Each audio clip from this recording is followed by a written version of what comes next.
Welcome to another Sagely Health webinar. Today is Friday, November 22nd. I am joined, as always, with Dr. Jason Sager. Hi, Jason. Hi, Jeremy and everyone. I want to thank everyone for joining us today. The topic for today's webinar is hope for hard-to-treat cancers. Many of the patients that come to Sagely Health, I wouldn't say many, I'd say maybe a majority of cancer patients that come to us are facing what we kind of call high-risk disease. They know that this is a very serious condition.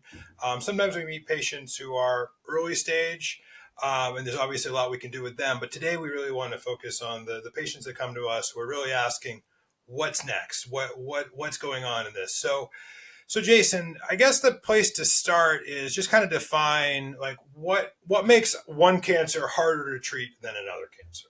Yeah, no, it's a great question and something that I think a lot of scientists and physicians are still trying to figure out. Sometimes it's the location. For example, tumors that start like well inside the body where there are fewer nerves and where things can move aside quite readily. For example, in the pancreas, can grow for quite some time before they cause problems. Ovarian cancer is another one, as opposed to things like a breast cancer where there's a monitoring, right? You can get a mammogram and take a look on an annual basis. Sometimes that can explain why some tumors get to be larger before they get found or they get to spread. All of these things are, again, risks that we would call those high risk sort of cancers. There are other reasons as well, but and again, we're trying to understand some of them when we get into the molecular diagnosis of things and the genetic sequencing from the DNA, which is really important for all cancers, especially if there's high risk. Get the tumor DNA sequence with next-gen sequencing, and that will tell us that there are some tumors that are driven by what we call oncogenes. And one of the oncogenes we'll talk about today is one called KRAS, and we'll explain a little bit more about why a KRAS-driven tumor is inherently a higher risk type of situation for that patient. Okay, so I'm just going to back up for 1 second and go back to this idea of a cancer being harder to treat if it's bigger or if it's spread. And so when you're talking about cancer in the pancreas, what we're talking about is something where it doesn't have any symptoms. The person just they're not experiencing anything, but there's growth. There's maybe even spread. It could have gone locally, kind of, or not, I mean locally, but like spread to like the liver nearby, or spread from there. And so the idea with any cancer where it can progress further before being known about, it kind of just puts you on your back foot immediately. Like now there's kind of more to deal with and maybe less treatment options in some cases. Right. And that's all true, and that's true for most cancers. That if that unfortunately the way to cure cancer is by surgery, and usually some chemotherapy or radiation applied sort of at the same time. And again, we've done our best mostly because the patients have been proactive, but with breast cancer, right? And now, today, even regional breast cancer has a very good chance of being cured, with even higher chances if it's HER2 driven or other genetically driven markers and models that we've developed drugs against. So I'd say breast cancer has been a success. There's still an unmet need there for sure. But when it comes to pancreatic cancer, brain tumors, liver cancers, those are things that, again, they can grow for quite some time before anyone really understands. You might have a gnawing pain in the back, but there's like a million things that can cause a gnawing pain in the back. The most common is you've strained something, or you might have a slipped disc. And so the idea that, I have a gnawing pain in my back, that might be pancreatic cancer. And by the time that happens, it's already quite large. And so that makes it, again, higher risk, harder to treat. So when we say harder to treat, higher risk, so could you talk a little bit about what you mean by risk? Like what would like a high risk cancer and a low risk cancer mean for a patient? Yeah. It's sort of our way of simplifying and boiling it down to the basic principle where is standard treatment going to cure the patient? Right? In certain situations where a patient has localized prostate cancer, localized breast cancer that's only growing in one place, and it can be, it's fairly small. The surgeon can go in, take it out. They can give some chemo if necessary, some radiation if necessary, but the patient has a very good chance. And we kind of say very good is like 80% or higher chance of that tumor never coming back. That would be low risk. Everything else, which unfortunately is the majority of cancer today, is what we would call high risk, right? So that the possibility is that there's more than a 20% chance that tumor is coming back. In the case of pancreatic cancer, it can be as high as 80 or 90% of the time that tumor comes back. And so those are situations where it's very clear the offerings that modern medicine has are just not good enough. They just don't give enough protection. And that's where clinical trials and all of the work to advance new therapies is really exciting and it's coming down the pike. And that's why, when we recommend to patients who have high risk cancers to get on a clinical trial, find a clinical trial that's testing something new and innovative for the possibility of doing better than what the standard therapies have to offer. So you could have a cancer, like say breast cancer, where often it's caught early and it's caught localized. So there's a lump, and then a lumpectomy can be done. And reasonably, everyone believes that all of the cancer material can be removed, and that person has a pretty good chance of not ever dealing with that cancer again. Yeah. Very good. I mean, it could be like 90, 98%. Now, for the 2% that it does come back, yes, more treatment is needed. But So, at least you've got a very good chance of that not coming back. right. And then, but another version of breast cancer is you could have someone that when they're diagnosed, that cancer has already spread to other Yeah. parts of the body. It has spread there, and it's metastatic. It's spread, meaning it's spread, and it could be aggressive. And so that's somewhere where you can look at certain details of it and say that's a high risk cancer, even though it's breast cancer. But it's now we've gotten to a point where I would consider high risk because there is not an 80% chance Right. of a cure for this right now. Right. And again, breast cancer can spread to the lymph nodes. And even that we're doing pretty well with. Now, there may be more chemo, we may need more radiation, more surgery, but we're still doing well. Now, it may not be 80%, maybe it's 50-50. It's different than when it's traveled to a distant organ, like we mentioned, the liver. A lot of cancers will end up in the liver, a few will end up in the brain, a few will end up in other places like the lungs. Once the tumor is in those locations, it becomes very hard to treat because you have to go and get rid of all of the tumors. And we can see some of the tumors. Some of the tumors may be too small to see. Some of those cancer cells may be just floating about. And once it's sort of out of the box, it's very hard to eradicate completely. And any one cell that's left behind can then grow back over time. And again, time is good. We can oftentimes help patients to live a longer life with good quality of life. And that's really important. But eventually they would succumb to those cancers. And that's where, we can do better. And yet there's other cancers where they grow so fast, sometimes it's really hard to extend life and even, provide benefit. And so again, even more reason to get those patients onto innovative therapies that are trying to do better today. Yeah, I want to bring up the breast cancer example because I think that I want people to understand that regardless of the type of cancer that you're diagnosed with, there are a bunch of other factors that kind of determine is this like a high risk situation or a low risk situation. And today, when we talk about hard to treat cancers, we're talking about cancers that are high risk no matter the situation, Right. just because of the treatment track record. I'll call a couple of them out. We called out pancreatic cancer. So that's something where even if caught local and early-ish, it's hard to ever catch pancreatic cancer early.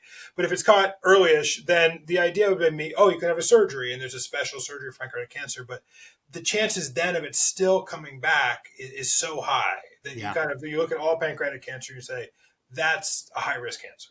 Yeah.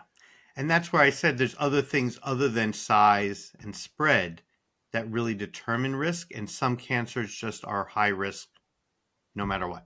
And pancreatic cancer is one of them. What's that?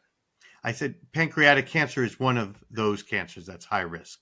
Gotcha. And I guess another one is glioblastoma, like a brain tumor is Yeah. something where that's kind of so hard to treat because of the location where it is that. Yeah, and it's and again, we can talk about each of these in turn, but and we will. But glioblastoma is difficult because it's not only in the brain, which is really hard. Again, you can't just go and cut out a bunch of extra brain because people need to think with it. So you've got this tumor in there, but the hardest part about glioblastoma is that it sends out little finger-like projections into the brain.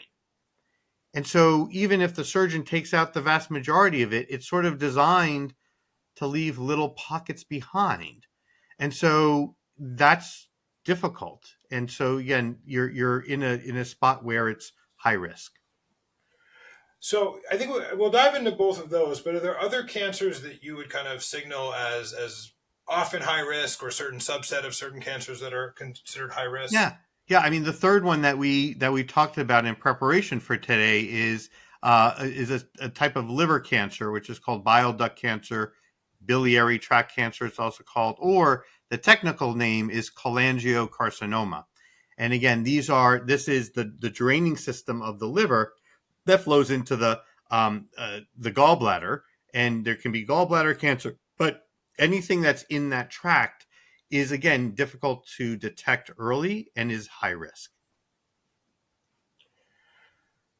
Okay, and then so that's got to do with location and kind of when it's found, and when you're going to notice that. Yeah. Okay.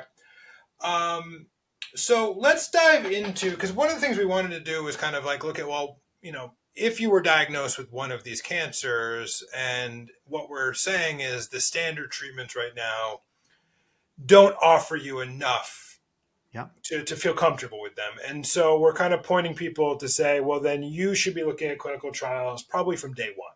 Yeah. With And the amazing thing is that when you dive into it, there is hope for all of these cancers. But that hope isn't found in sort of just going to the regular oncologist and getting standard treatment. That hope is best found by, from our perspective, going to a clinical trial. And a clinical trial that's based on the science of what is going on in the cancer. Why don't we dive into pancreatic cancer, if that's all right? And kind of, if you Yeah. could talk a little bit about what's happening in clinical trials, what's kind of coming down the pipe, and how are people trying to address pancreatic cancer in new and different ways? Yeah.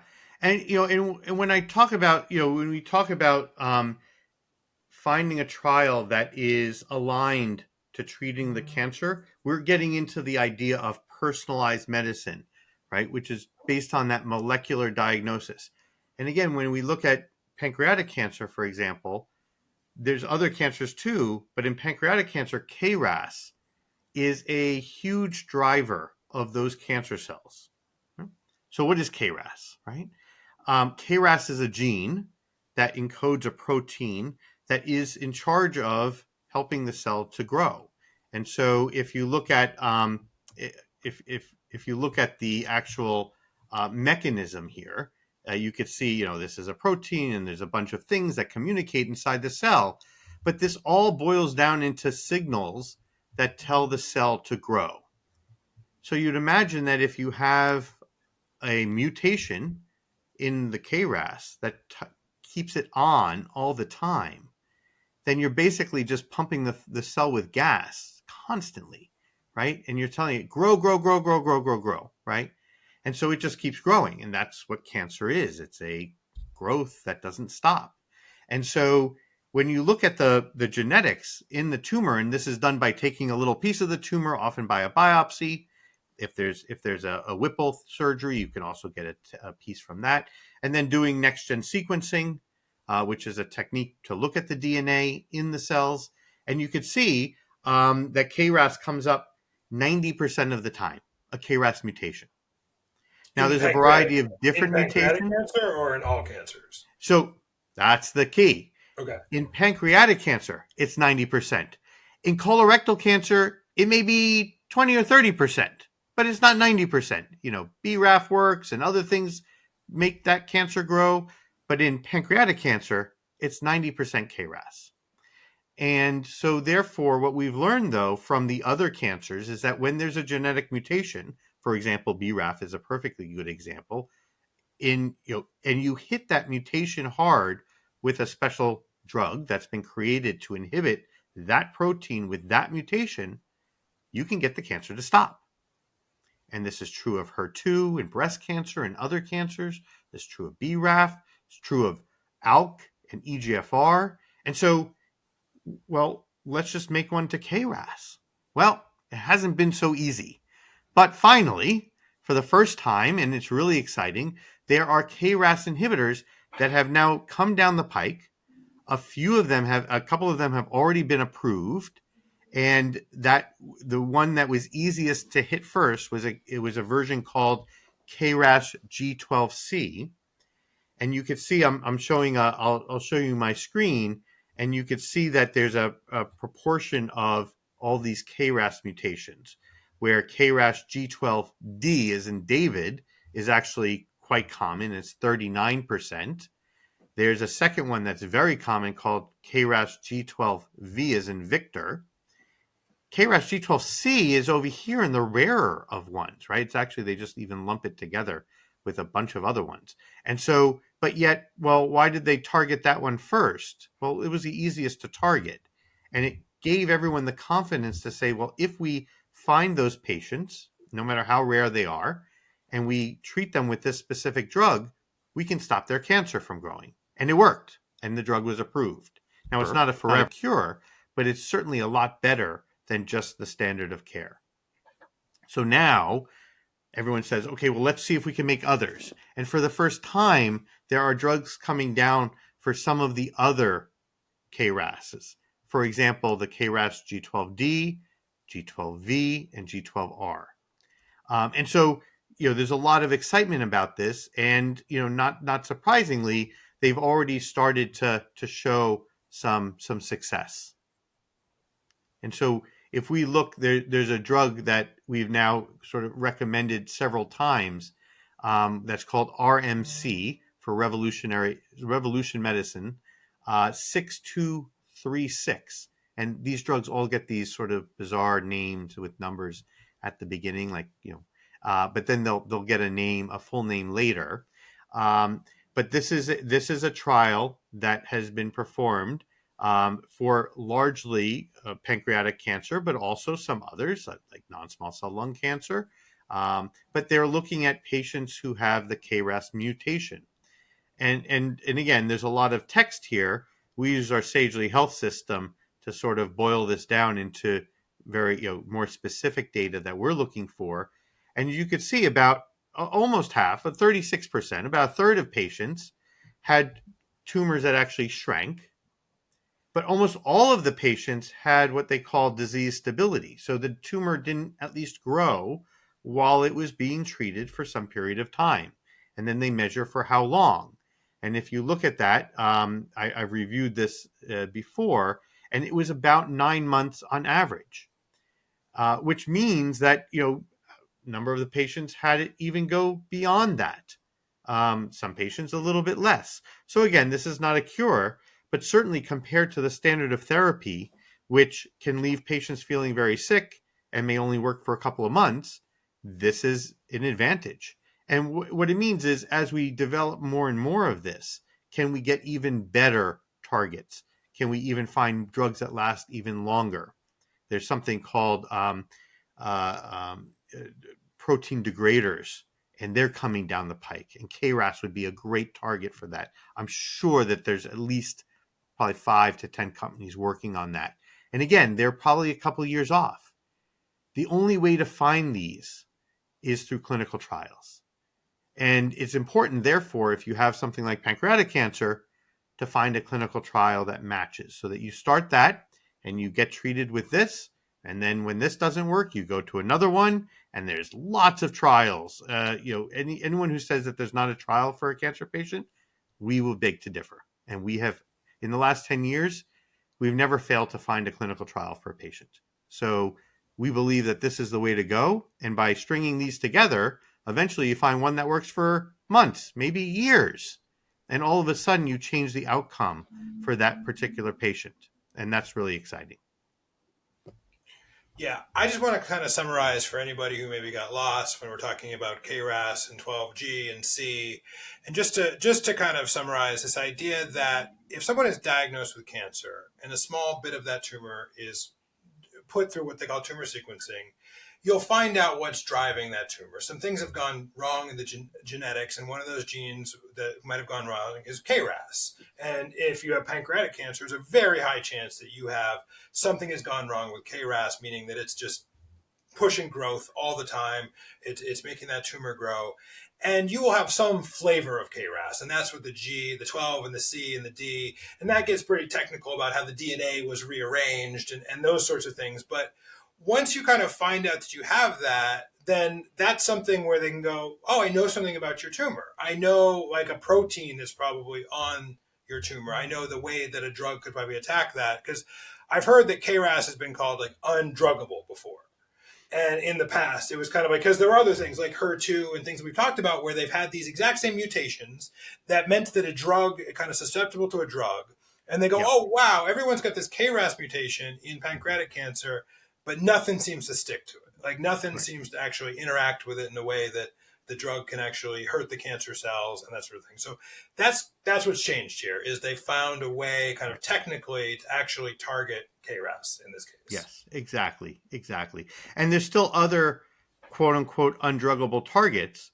I would just call them not drugged yet Right. targets, right? I mean, eventually that's what everyone's working towards because there's no mystery, right? This is we. I mean, if you look in the pancreas, 90%, the signal's right there. It's like waving a big flag, target me. But it's just been very hard. And actually, some of the AI models and tools that companies are using now are helping them to solve some of these undruggable targets. The AI tools will suggest chemical structures that fit into these pockets of these proteins so that they can go and target them.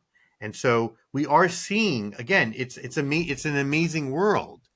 But at the end of the day, we have to get them into patients to give it a try to see how well they work. Yeah, and I want to point out that it's not there's so much theory around why it will work at this point that there wasn't in like decades past. And so I just want to point out to someone that this trial that we're talking about, this drug, this RMC Revolution Medicine 6236, this just opened in May of this year, right? Or actually no, Mm-hmm. I'm saying they started this, no, I take it back. 2 years ago they started this and they're still going. And it's one of these things where there were patients who were just before this who had no chance of this. And so at that point, yes, for them, KRAS might as well has been undruggable. And suddenly now Mm-hmm. it is druggable. And the trial opens and it runs. And, we know that there are, tens of thousands of trials that open and close in a given year. And so then you get to this point where you say, well, if this drug can work for 9 months, there are other drugs that are going to be going into trial that will be there for you if you're around when they're there. So we really are in this, and I'm not talking singularity craziness here, but I'm just saying that if you can find ways to buy time, there's so Yeah. much that is happening day to day, week to week. We see it here at Sageway Health, and Yeah. it's kind of there is a march forward with some things just were not possible even 5 years ago. Yeah. Yeah. And when you look at the world of antibody drug conjugates, which we've reviewed in the past, when you look at the world of other modalities that are coming down, bispecifics, immunotherapy, they're all really exciting. And finding the one that's the right for that patient is the key to success. And the ones, and we again line up several of them so that we keep cycling until, and we use the standard chemo in between them, right? Just to hold the tumor at bay while we're finding the next trial. But this is the way that we've that's our change in the way our perspective is for patients in the way of helping them that is different than what the standard approach is for most, for low risk cancers. I want to talk a little bit about access because if I was listening to this and I had someone that I loved with pancreatic cancer, I think I would be trying to figure out if this was something I could take part in. And so obviously there are some requirements in the sense that, you have to have the right mutation that they're targeting and the KRAS in this case, and maybe even a particular variation of KRAS. But even then, I mean, so let's talk about like if I go to my oncologist and they say, oh, no, I don't I don't have that trial, but I can give you a different drug. I mean, how do people navigate this? Because it seems like there's stuff out there, but would they even know about it? Right. It's really hard. And just to back up, these drugs are tested or developed as part of these clinical trials. And it's usually a series of trials, right? So you start with a phase one, and it might be in a handful of centers. Then you go to a phase two, and it's in more, and you go to a phase three. And that's where just recently, about a month ago, in October 16th, 2024, a new trial started for this RMC 6236, which is a phase three. So then people hear phase three and they think, well, it's going to be all over the world. But actually, it takes time to open the different sites. And again, the trial just started getting going about a month ago. And so so all of these trials are registered at clinicaltrials.gov. Unfortunately, the search tool to find them is not particularly great. And so that's where Sagely Health comes in helping people to see this. But if we go down and take a look, they've organized it where you can take a look at where it's running. And if I actually looked a few weeks ago, there was only one, and then there were two. Now there's about five. Now and they're in different places. This one's in the DC area, Salt Lake City, Utah, New York, Los Angeles. Eventually, we don't know, like what we don't see here is where is it going. Now we could assume that a phase three will be in more places than just five, but is that going to be, 20? Is it going to be 300? I mean, different companies do these different ways. And all of this is done so that after phase three, the company goes to the health authority in the US, that's the FDA, and says we'd like to now get this drug approved so that all patients with that particular cancer, like pancreatic cancer, could be treated with this. And the FDA will either agree or disagree. But once that happens, that approval happens, then it's available in sort of every oncologist's hands. And so the company wants to get to that as soon as possible. But in the meantime, it's sort of that cat and mouse game where you've got to kind of figure out where the cheese is and get to it in order to get access to the trial. Yeah, I just say I want to point out that when you go to your oncologist, they are prescribing drugs that are FDA approved for you. And when a company has gone through trials and goes to the FDA and say, will you approve our drug? They give them a ton of data about all the clinical trials that they ran and everything that happened. And so when a doctor prescribes a drug, a cancer drug or chemotherapy, they have a very good idea of how well that drug will work and what to expect from that drug. And as a cancer patient, you can ask. You can you can ask with your doctor to understand, how well does this drug work for people? What are the side effects of this drug? And if the answers they're giving you kind of don't seem great, and you'd like to pursue other things, their doctor might not have something else to give you. And so if you were saying, like, looking at these locations, these 5 locations where the trial is, then the goal would be just go to these locations. If you can, find the doctors that are participating and running these trials and say, I'd like to have a second opinion with you. I'd like to be evaluated for your trial to see. But we wish the system worked differently, but your doctor who's not involved in the trial is not going to make an active effort to send you to the trial if they even know the trial exists, right? Most likely.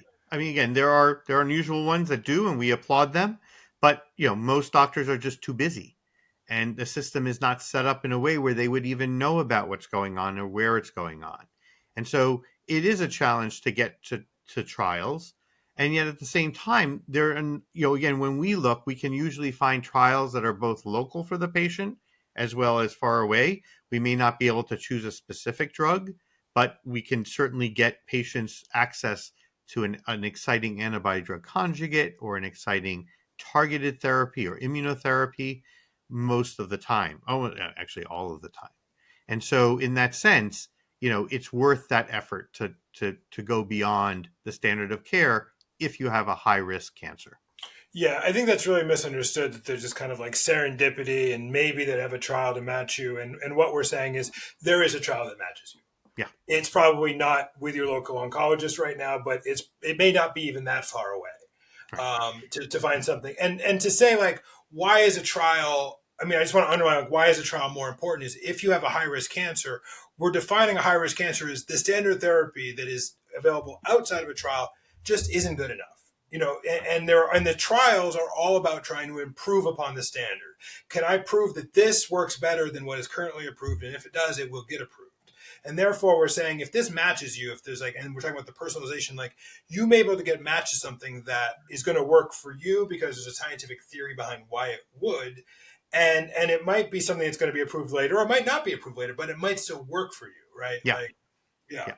And so, just to keep us moving, I think there are other tumors as well, and the answers are not all the same, right, right? So when it comes to brain tumors, there is a new modality called proton beam radiation therapy, and again, radiation therapy is part of the standard treatment today for glioblastoma, but protons are different.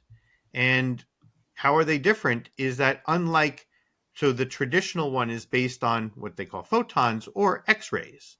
And as everyone know, x-rays pass through the body.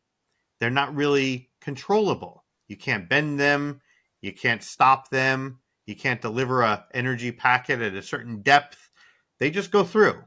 Now, humans are smart and doctors are smart, and so what they do is they do multiple beams over space so that at one point, the focal point, which is where the tumor is, these things all gather. And if you look at a map of that sort of radiation effect, you can see, and actually, this is a study coming out of Johns Hopkins comparing proton and photon, and on the right is the traditional treatment. And you can see that, the red is the heat map, is the hottest place, but the blue is actually still a lot of radiation. And the side effect of getting radiation in the brain is that you have oftentimes a cognitive decline, meaning you lose IQ points, become a little, not as sharp as you would want to be. And so a lot of patients fear that. Not everyone gets that, and to various degrees, but certainly something that is nice to avoid. With protons, the new way of doing this is it's really nice because you can control exactly where these things go. And as you can see on the left, you can see the proton map. Yes, it does a little bit outside the tumor area, and that's on purpose because remember, you've got those little fingers. So just because you can't see it doesn't mean it's not there. So they want to do a little bit larger than when their tumor is, but you're avoiding the vast majority of the brain. And thus, you're leaving the patient with better neurocognition, ability to think. And so, from my perspective, when it comes to glioblastoma treatment, if going for radiation, then it should be proton beam. Now, why doesn't everyone get proton beam then? Hardly anyone does. That's weird. You just said it's better. And yet it's harder to access. The fact is, it's a lot harder to make proton beams than the regular one, than the x-rays. You go to the dentist, you get an x-ray. You go to the hospital, everyone's got an x-ray. Almost no one has protons. And that's because you need like a physicist, like accelerate, like a nuclear reactor accelerator thing in the basement. And those are not easy to build. They're safe, but they're not easy to build. And so over time, there's about 20 or 30 of these. There's a group called the National Association for Proton Therapy, and they've mapped them here, and you can see where these are. If you're in Boston, like I am, or near Boston, then you can get one. Unfortunately, Jeremy, it doesn't look like there's any in the San Francisco area. So you might have to travel down to Los Angeles to get it, or you can go to Salt Lake City or Phoenix. So, but again, this is part of the access issue. And so if I showed you a map of the traditional radiation therapy, you would only see a blue wall, right? You wouldn't see right, any space. Everyone's got one. But they're not going to offer you the proton beam if they don't have it.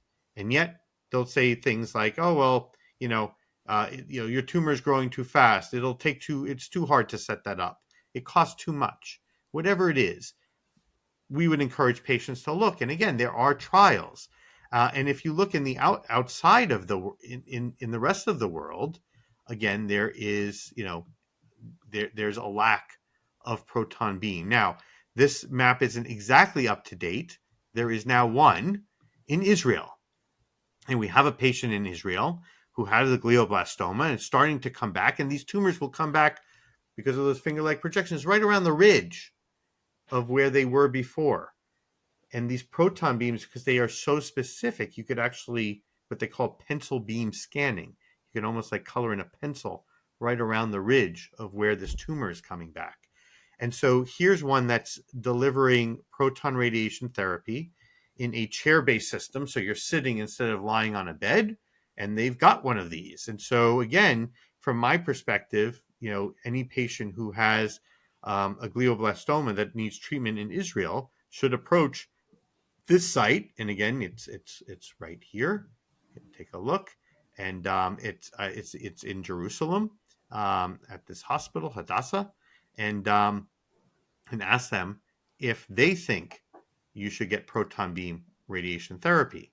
If they say no, there's probably good reason for it. But if they say yes, then definitely go after it. And so this is a trial for patients with glioblastoma showing that this will work. It's not really a question of whether it works or not, right? Because we already know the results in the US. But because it's in Israel for the first time, it still has to be officially sanctioned by the Israeli health authority. And that's why it's in a trial. Yeah, I think it's important to point out that that's how it goes, right? Like as things advance, they're going to be available to small numbers of people. And then if it goes well, it goes to a larger audience of people.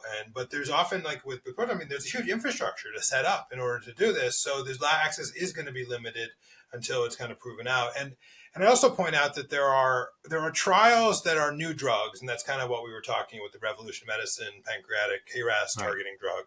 But then there are trials that are just trying to improve upon things. So it might be that maybe they do a surgery and then they add a certain radiation or chemotherapy regimen to it to say, what if we did that and would that be better? And then over time you look at that data and you say, yeah, that's what everyone should be getting as far as that. So this seems to fall in that category of the trials are, yes, they're about the newest, latest innovations, but they're also about incremental progress and that is very carefully delivered. And on that note, in the third cancer type, cholangiocarcinoma, just to show the hope that's going on there, actually in preparation, I just used our system to do a search for cholangiocarcinoma and say, well, what's going on? And I quickly sorted it by references to make sure we're looking at ones with data. And up comes this TRK 950. And again, this isn't a phase 1 trial. This is one of the earlier trials. And I'll show you where it is in a minute. But what caught my eye was that, wow, it's showing some really good efficacy. A response rate, meaning 50% of the patients are having disease shrinkage, and 100% of the patients have no growth for a period of time on this trial with this drug. And again, this is in cholangiocarcinoma. Now, actually, this publication itself came from gastric cancer and gastroesophageal junction cancer, which are also very hard to treat. But now it's being tested in cholangiocarcinoma and others. But as you mentioned, Jeremy, it's not just being tested alone. It's actually with a whole bunch of others. And if I look at the trial, you could see that in the cholangio and bladder one, you'd be getting gemcitabine and cisplatin, which is the standard, but you'd also be getting it plus the drug. And so that's really exciting because, again, it's an improvement on the standard, to your point. Okay, so just to be clear about that, if you had gone to your doctor, they would have given you those chemotherapies that you just mentioned, the gemcitabine and the cisplatin, right? And so that's the yes. standard care. That's what you would get. And so if you got on this trial, you'd get exactly the standard of care plus the addition of this new agent that seems to be working very, very well. Yeah, and it's somewhere in here, but it's listed that here's the cholangio, right? And this you get the TRK 950 plus gemcitabine cisplatin. So then we asked, well, what kind of drug is this? Does it make scientific sense? Well, I looked it up, and this is targeting a protein called caprin-1. And so what you notice is that these were results in patients who had a score of 3 plus, meaning high staining for this protein called caprin-1. Okay, well, maybe we should test the patient's tumor for caprin-1. And there's ways of doing that with advanced diagnostics that we've been sending our patients to, like mProbe and others. But then I also looked and said, well, what's the percentage chance that it's going to be high? And I looked at the Human Protein Atlas, and very unusually, we almost never see this, but here's two Oh, antibodies for caprin-1. It's so 100% everything is across the yeah, board, right? So this good. is called a no-brainer, right? Like, yes, go get this, right? And again, like, we don't know how good it's going to get, and maybe someone will come along. This is a naked antibody. Maybe someone will come along and make it into an antibody drug conjugate. But when you look at it, all you see is significant, significant, significant, significant. Okay, if you got glioblastoma, maybe don't do it. Otherwise, most of these are significant. And so, again, to me, that's where the company is coming, and they have multiple arms for each of these cancer types. They believe it's going to work in each of these cancer types, and that's why they're testing it. And so, it's exciting. And again, I don't know anything about this. I mean, I wouldn't know about this except for the fact that our system pulls this up and pulls it forward. And then what we can do is we can just take a look at where it's located and see, okay, it's not everywhere, but if you happen to be in the DC area, there's our Virginia cancer specialist. If you happen to be in uh, here in New Orleans, you can go get it. In New York, you've got it at NYU. You've also got it in Morristown, New Jersey. And so, there's a variety of places. But interestingly, like here it is at NYU, it's not at Memorial Sloan Kettering. Now, Memorial Sloan Kettering is like 700 trials, but there's no way a patient would know this. And so they might choose Memorial Sloan Kettering because it's a really great reputation, and it is a great center. But if you're looking for this trial for this drug, then you want to go to NYU. And so that's just the way that we're able to help patients sort of get to these different trials. And you might start at NYU and go to Memorial Sloan Kettering for another one, and go to Mount Sinai for another one, and then come back to NYU for another one. So, again, you can do this and keep finding sort of the best of, in a way that helps you to survive longer with a higher quality of life. And that's our goal.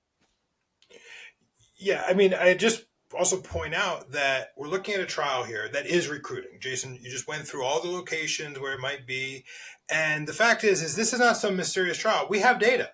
We have data to talk about how well this drug is working in this population. So it becomes like a no-brainer, right? Like this is better than Right. what the standard is offering in this Right. case. So Right. Now, I mean, it's low numbers of patients, right? There's only 9 patients being studied.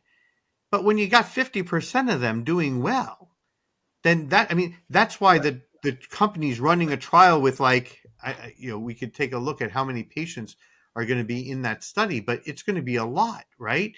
And so, and they've been given the money for that because they are telling investors the same story that we're telling patients, right? It makes sense from both sides. And so, yeah, I'm very excited to see what happens to this drug and the ones that come on down the line after it. All right. So I think we've dived pretty well in here. So I just want to let's sum up here. I just ask you the question, having gone through all this. Well, first, let me just say, if someone is diagnosed with cancer and they want to better understand, am I a high risk cancer or low risk cancer? That's kind of one of the first things to understand. And those are conversations you can have with your doctor. You can do some research online. Contact us at Sagely Health. We're happy to help you just understand the risk of your cancer as a service we provide to anyone who is interested, right? We can kind of help you understand that. But should you find out that, okay, the cancer that I or my loved one is facing is a high risk cancer. And what we mean by that is it has a greater than 20% risk of coming back and shortening your life. Let's Yeah. just say it that way. Yeah. So you don't have this really high percentage chance that it's just going to be one and done and you're kind of good Right. with a cure. So if you find yourself with a high risk cancer, Jason, what are the steps that cancer patient should have in their head at that moment? Yeah. I think the first thing is to find out, what sort of clinical trials, and ask the doctor, do they have a clinical trial that they're offering for my cancer, the cancer that's being diagnosed today? If the answer is no, then going to a second opinion, especially the more likely ones are the large cancer centers like MD Anderson, like Memorial Sloan Kettering, Mayo Clinic, UCLA, just the larger NI and NCI accredited cancer centers are more likely to have clinical trials, and ask them.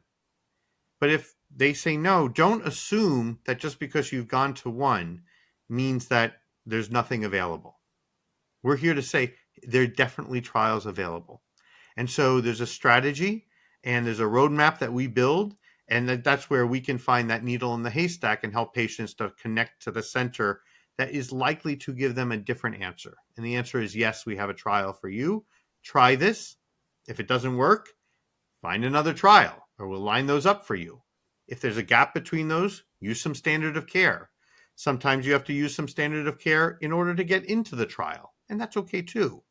But again, we're looking at this as trying to find innovative therapy in a directed, sort of smart approach in order to help patients live longer, better lives with their cancer, especially, again, in situations where it's high risk, where cure is not really something that can be expected. That's great. That's a wonderful summary. I'll just remind people that it's sagelyhealth.com. If you want to have our service to kind of make sure that we're finding the best options for you, we're available. And we have tons of education materials on our website. So, please reach out. We'd love to talk to anyone that's interested in pursuing innovative treatments for their cancer. So, great. Absolutely. All Good right. to see you. Good to chat. And looking forward to speaking again soon. Excellent. Thank you, Jason. Talk to you Take soon. care.